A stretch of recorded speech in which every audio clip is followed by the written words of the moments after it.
अब सर एक क्वेश्चन है ये, इस टाइम पे बहुत कईयों के लिए लाभदायक हो सकता है। भक्ति भाव जो होता है वो प्रेम सम्मत या शास्त्र सम्मत? शास्त्र प्रेम के कारण ही तो लिखे गए। देखिए बड़ी गहरी बात है, अच्छे से समझिए। एक ऋषि ने वन में अपना सारा जीवन बिता दिया उस ज्ञान को ग्रहण करने के लिए, जिससे मनुष्य आगे बढ़ सके, अपने जीवन को सुधार सके। ठीक है, आत्मिक चिंतन से ही तो ज्ञान उत्पन्न होगा ना, और कैसे होगा। ठीक है, भीतर ही बैठा है ना वो। ठीक है, जो सबका मालिक है भीतर ही बैठा है। आत्मिक चिंतन से ही उसने भगवान को प्रार्थना की कि मुझे ज्ञान दीजिए, ज्ञान दीजिए, ज्ञान दीजिए। ठीक है, जीवन में कोई भोग नहीं भोगा, परिवार नहीं बनाया, दौलत नहीं कमाई, गाड़ी नहीं कमाई, कुछ नहीं कमाई। एक तो ये फिल्मों नाटकों ने हमारा बड़ा दिमाग खराब किया हुआ है। जंगलों को भी सिनेमैटिक दिखाते हैं पूरा। जंगलों में हरे भरे जी पेड़ हैं, वहां पे चेरियां लटक रही हैं, लीचियां लटक रही हैं, आम है वो। अरे जी जंगल जी भाई जी। बियावान होते हैं। ठीक है, वहां पे अन्न भी मिल जाएगा ना, तो वो भी होगा जो जड़ें खाते हैं जो। ठीक है, कंदमूल आदि जो होते हैं। अब उस व्यक्ति के भीतर कितना प्रेम होगा जिसने अपना पूरा जीवन कोई भोग नहीं भोगा, कोई बच्चे नहीं पैदा किए, विवाह नहीं किया, जंगलों में बरसात है, घनी कोहरा है, जंगलों में सर्प है, कीट हैं कितने प्रकार के, एक कीड़ा काट जाए तो कौन सी इन्फेक्शन में कितने दिन रोना पड़े, कोई पता नहीं है। ठीक है, तो उसके लिए आपके, उसके मन में आपके लिए, मेरे लिए अथाह प्रेम था। अथाह का मतलब जिसको आप सोच भी नहीं सकते। उसको ये भी नहीं पता मेरे ग्रंथ आपके मेरे तक पहुंचेंगे या नहीं पहुंचेंगे। बिल्कुल इसको कहते हैं दिशाहीन जीवन। ठीक है, बिल्कुल नहीं पता मेरे जीवन का क्या होने वाला, परंतु फिर भी किसी चोटी पर बैठा, किसी गुफा में बैठा तपस्या कर रहा है कि मेरे को वो ज्ञान दे दो जिससे मैं आने वाली पीढ़ियों का हित कर सकूं, कल्याण कर सकूं। ठीक है, प्रेम की भाषा इससे बड़ी क्या होती है, मैं समझ नहीं पाया। अब मैं आऊंगा इस पे, जो आपका प्रश्न है वो मैं समझ चुका हूं, उस पर अभी आऊंगा मैं। ठीक जी है, जी।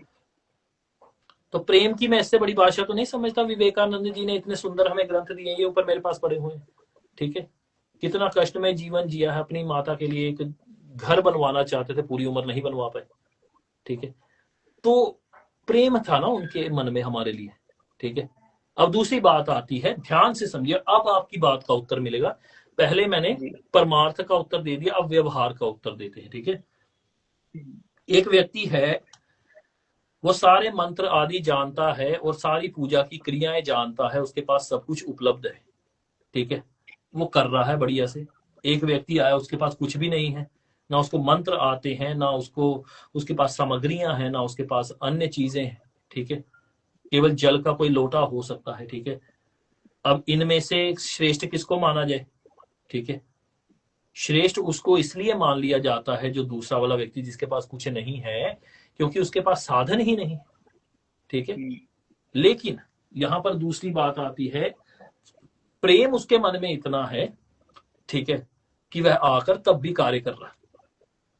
अवश्य वो ज्यादा सम्माननीय है, बिल्कुल इसमें कोई दो राय नहीं है। ठीक है, अब इसको देखकर ना समाज एक लाइन के पीछे चल पड़ता है। ठीक है, मेरी जेब में पैसा पड़ा हुआ है, मैं पढ़ा लिखा व्यक्ति हूं, ग्रंथों का अध्ययन कर सकता हूं, मंत्र सीख सकता हूं, क्रिया जान सकता हूं, फिर भी मैं शास्त्र के विरुद्ध जाकर के बोलूं कि नहीं भाई भाव होना चाहिए मन में। अरे तुम्हारे मन में भाव होता, तुम सीख क्यों नहीं रहे हो उस चीज को।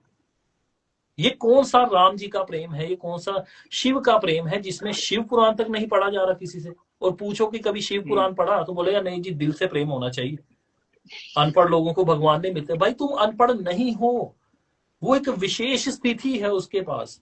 जिस जो पढ़ ही नहीं सकता वो शिव पुराण कहां से पढ़े। वो तो मैं मूर्ख होऊंगा ना उसको अगर कहूंगा कि शिव पुराण पढ़े बिना भक्ति नहीं हो सकती।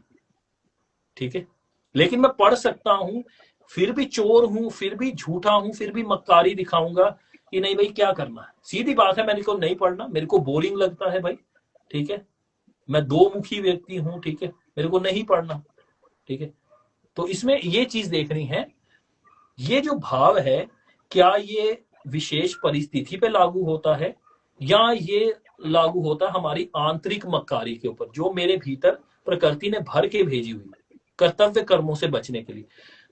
अब इन्हीं दोनों में से बात निकल के आती है। भगवान श्री कृष्ण 16वें अध्याय 23वें और 24वें श्लोक में बता रहे हैं कि जो शास्त्रों की विधि को त्याग कर मन माना आचरण करे, उसके लिए ना सुख है, ना परम गति है, ना शांति है, ना किसी प्रकार का उत्तम फल है। ठीक है, क्यों? क्योंकि वो कर सकता है पर कर नहीं रहा। एक है कि वो कर ही नहीं सकता, एक गूंगा है तो वो राम नाम कहां से जपेगा भाई, ये समझा दीजिए मेरे को जरा। ठीक है। एक कल मेरी रील के ऊपर आया, वो कह रहा है कि कुछ लोग, कुछ महाराज बोलते हैं कि जो है भगवान का नाम शुद्ध उच्चारण करना चाहिए। ठीक है। फिर उसका लॉजिक ये है कि जो लोग तोतले हैं उनको क्या भगवत प्राप्ति नहीं? अरे वो तोतला है भाई, तू तोतला थोड़े है कोई, तुम थोड़े हो जी तोतले कोई, तुम तो जिद पकड़ के बैठे हो कि मैं नहीं शुद्ध उच्चारण करूं। तो फिर करिए, शास्त्रों के विरुद्ध जाकर के करिए, भक्ति करिए, शास्त्रों के विरुद्ध जाके आचरण करिए और वैसा फल भी भोगिए। भगवान श्री कृष्ण 17वें अध्याय में अर्जुन को आगे बता रहे हैं, जिसके मन में अथाह श्रद्धा भी हो परंतु जानबूझकर, ठीक है, यहाँ पे एक वर्ड एक्स्ट्रा मैंने जोड़ा है, वहां पे नहीं है, ठीक है, क्योंकि आचार्य समझाते हैं, वो कार्य जो कर रहा है वो शास्त्र की विधि से ही नहीं कर रहा, श्रद्धा मन में है, कार्य करेगा शास्त्र से उल्टा, शास्त्र के विरुद्ध, कभी जीवन में किसी सदगति को प्राप्त नहीं होता वो। ठीक है। क्योंकि वो जानबूझकर आंतरिक मक्कारी को छुपाने के लिए वैसा काम कर रहा है वो। ठीक पर है। एक छोटी